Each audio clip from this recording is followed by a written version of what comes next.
0, 1, 2, 3. Let's get started.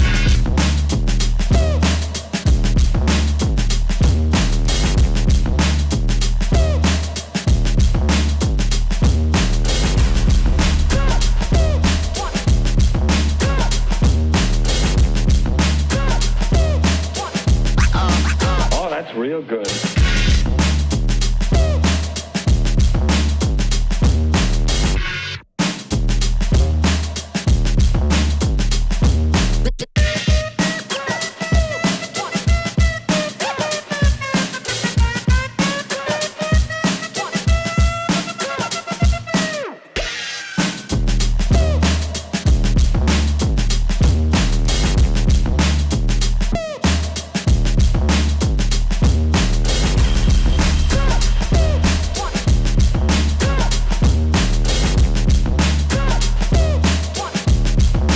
You've got to get a hold of yourself.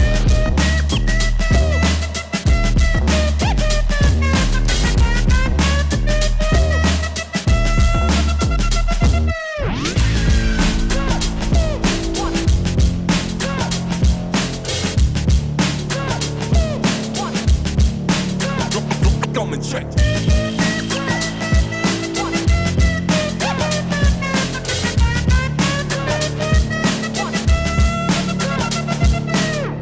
Ain't nobody stopping me. Ain't nobody stopping me. Ain't nobody stopping me. Ain't nobody stopping me. Stopping me. Ain't nobody stopping me. Ain't nobody stopping me. 0, 1,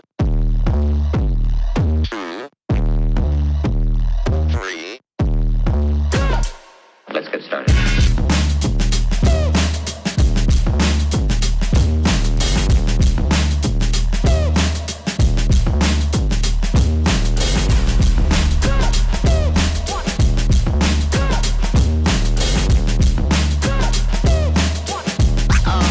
Oh, that's real good.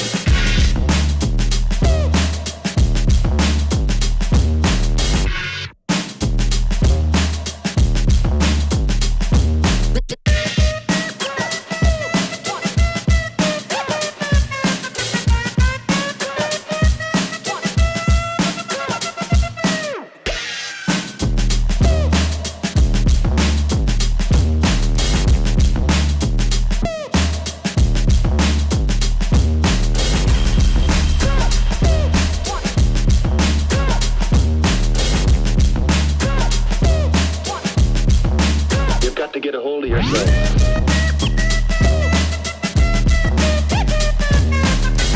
Ain't nobody stopping me. Stopping me. Ain't nobody stopping me. Ain't nobody stopping me. Stopping me.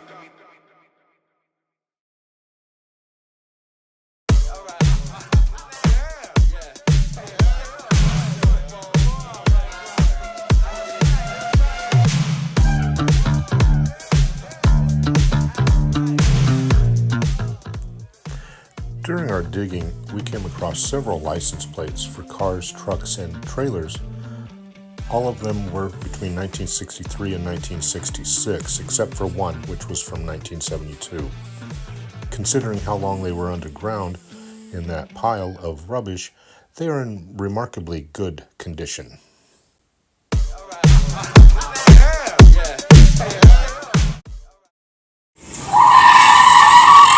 Added bonus.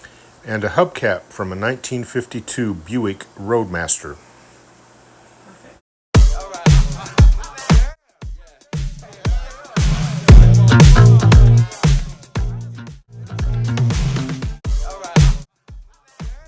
All right, so after I carry the junk from the dig site which is a bit of a stretch because you go downhill, cross a bridge, and then you go uphill.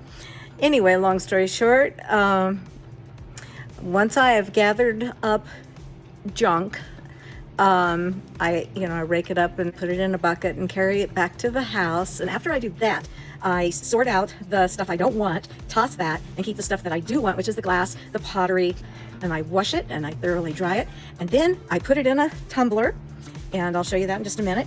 And after that, I begin to look at the pieces individually, decide where I want to plant the drill bit, and then I drill a hole for either making jewelry and or for mobiles. And so it's quite a process, but I got it down.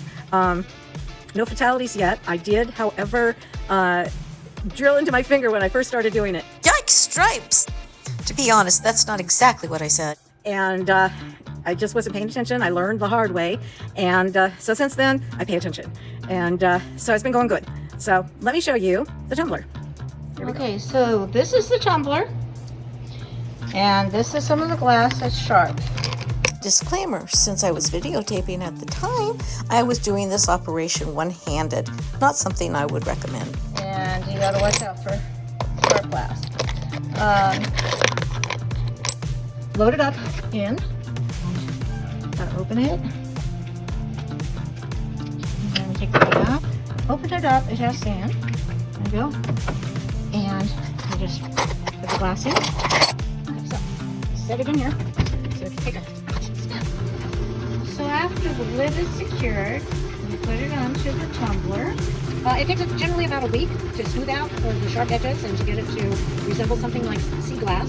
Again, you gotta, fish for the items and clean up the glass, dry it, and then you can begin to drill.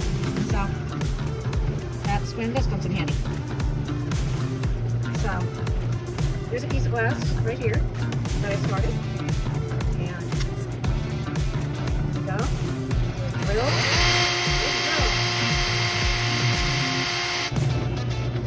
Okay, so after you have your hole drilled all the way through, in this case it's not drilled all the way through because I was having to hold my phone up, but once it is through, you clean it out with like a bale. It could end up being something like one of these.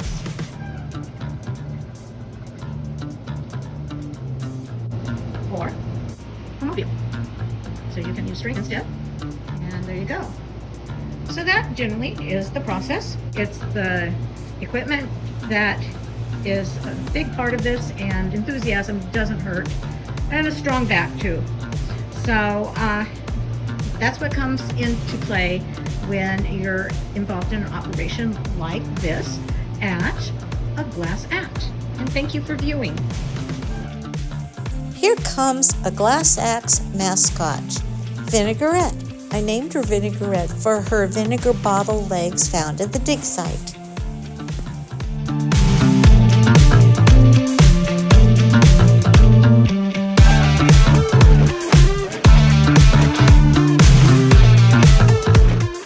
These tulips were painted on a field tile found and snatched from the dig site.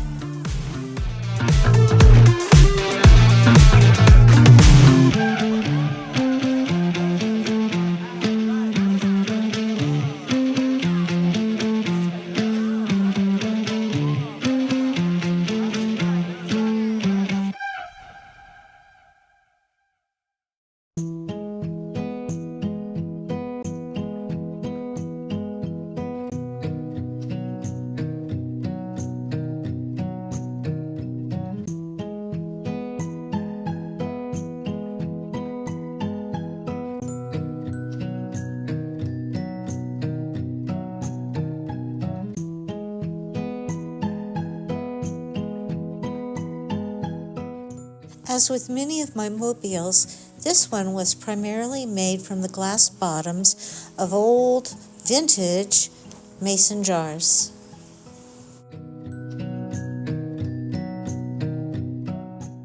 The jewelry here was made from the shattered shards of glass laying about at the dig site. Tumbled, of course.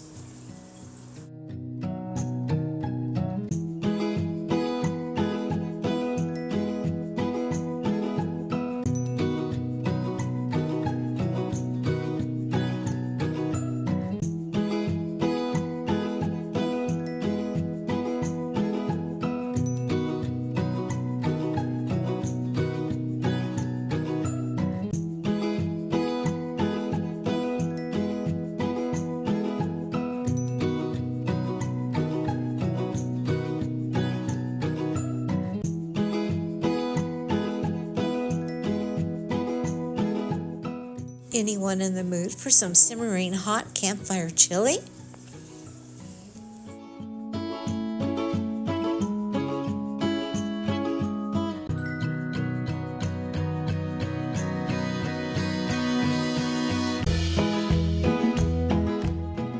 What's love got to do with it? Everything.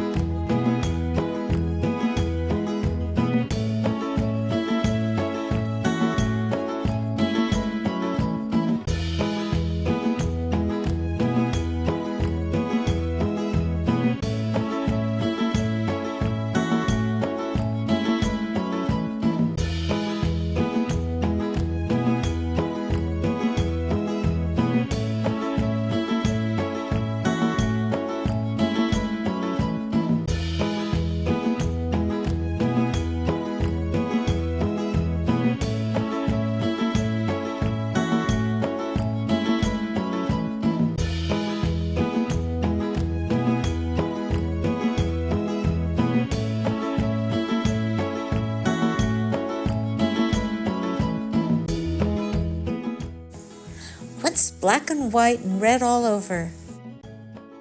This interpretive mobile.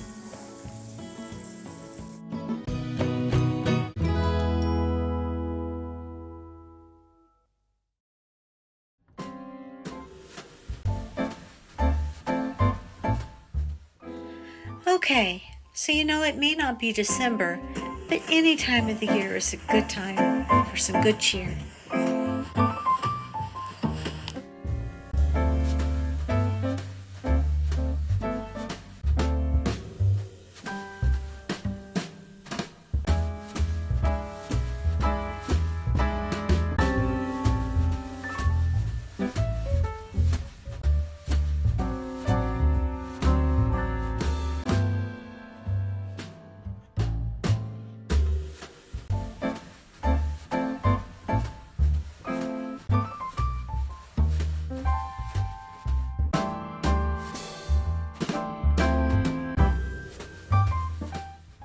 I created this game, Home for the Holidays, for the holidays.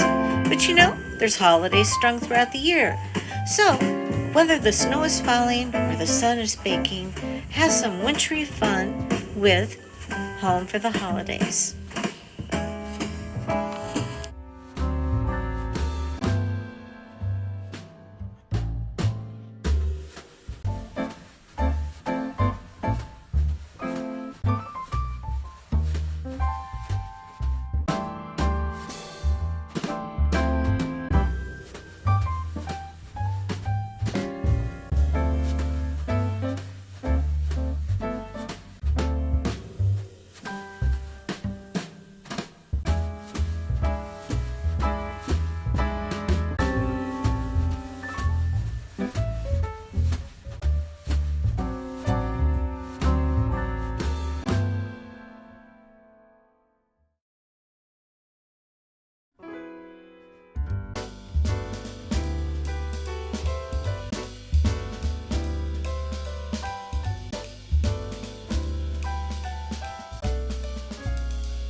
my poor husband lug uphill this huge bale of barbed wire, which I repurposed into this Christmas wreath.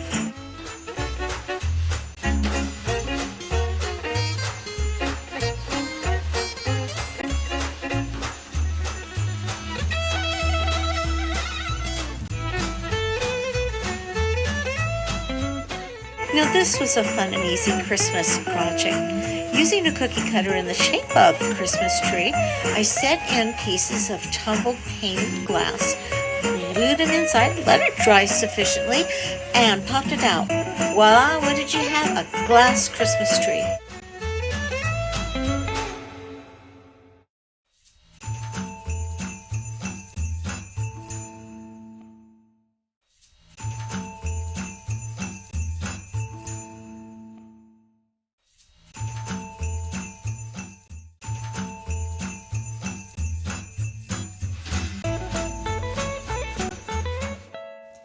No surprise here, every one of these creepy, spooky, fun Halloween necklaces was made from the medium of glass.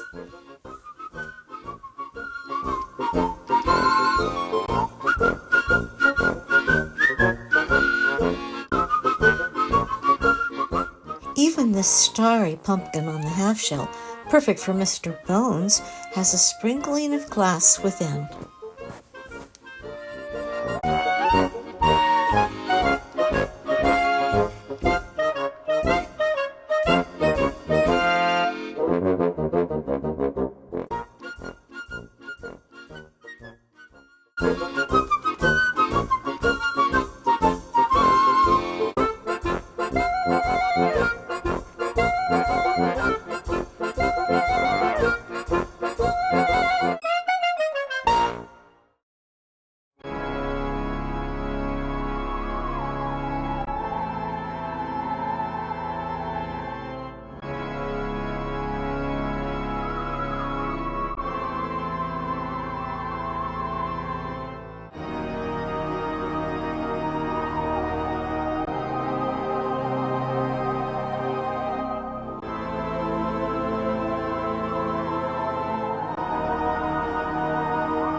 These nautical-themed items were made for the sailor at heart.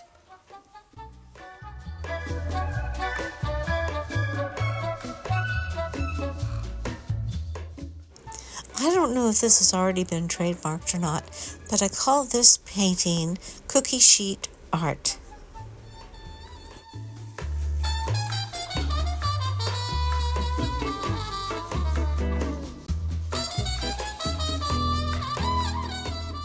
How about a wicker tide pool for a table decoration?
sure you can find a great catch at this nautical themed rack.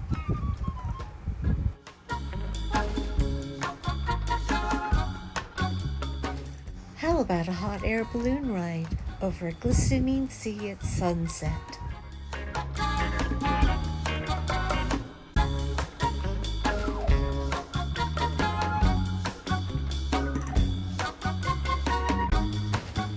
Meet Ethel. Ethel Mermaid, that is.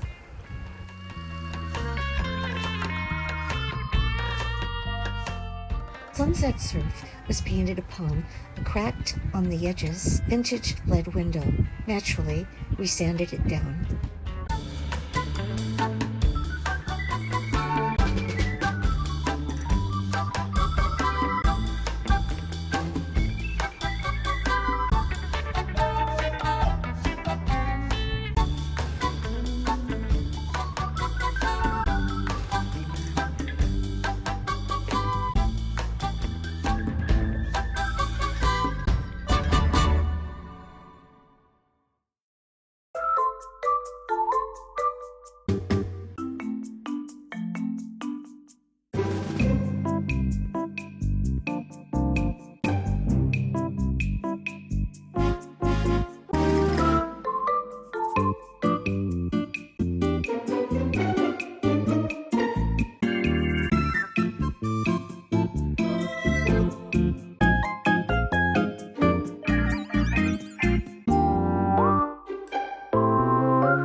This segment is all about fun and quirky. We have a lot of fun and quirky here at the Glass Act. And you could say fun and quirky is my middle name.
This segment is more about the calm, more reflective side of things.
You're about to enter the astral plane, so hold on to your jets.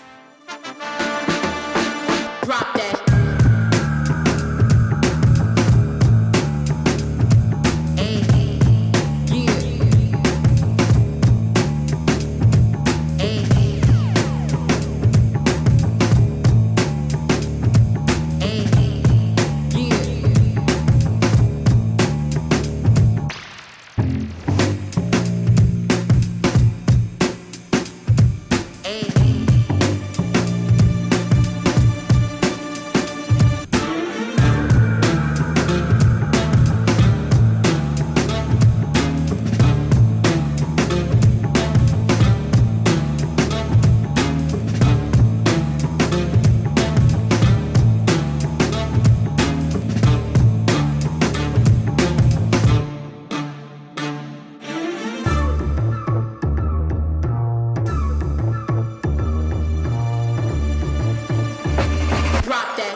Well, it's time to take things home with this hodgepodge collection from A Glass Act.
everyone. This is Robin Kocher from A Glass Act, and I'm here to let you know that we have officially reached the end of our journey, where you're going to see pictures to remind you of where we started. Before, pictures of a hornet's nest that we discovered later after purchasing this property here in Humboldt County, Iowa. And, well, we were left with two choices. Either turn our backs on it and try to ignore it as best we could, or do something about it and clean the area up. And it just seemed like leaving it was the wrong choice. This was a decades old dump site for a farmer, or generations of farmers, I should say.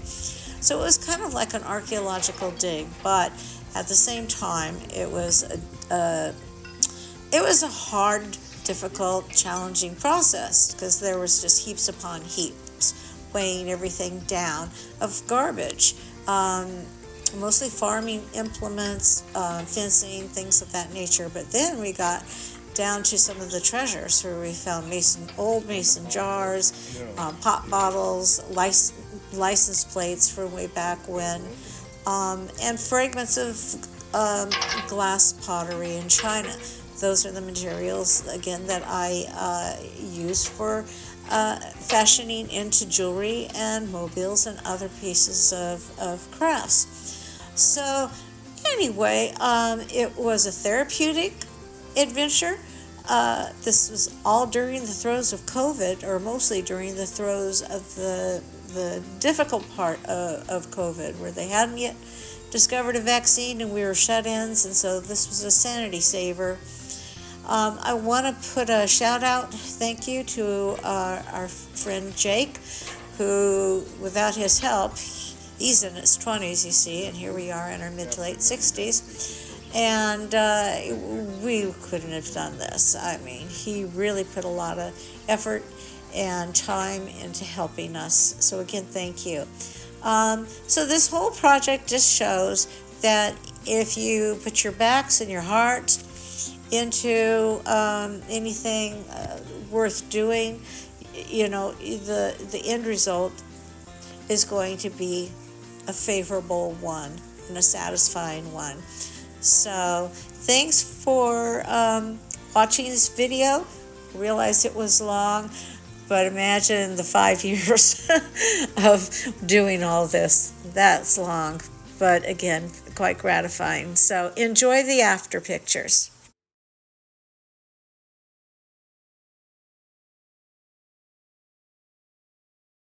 And after that massive cleanup,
Alright, this is my latest mobile.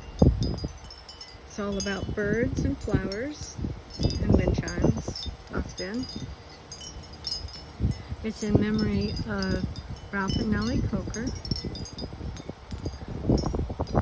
as Ralph enjoyed bird watching and gardening, and Nellie enjoyed watching the birds and admiring the flowers that Ralph would plant. So tomorrow will mark the anniversary of her passing.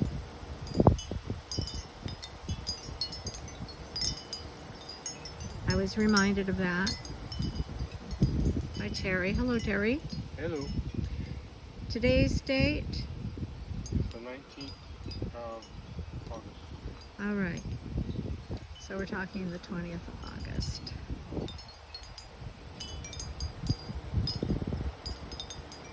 We miss you guys more than words can say. Maybe that's why I made this.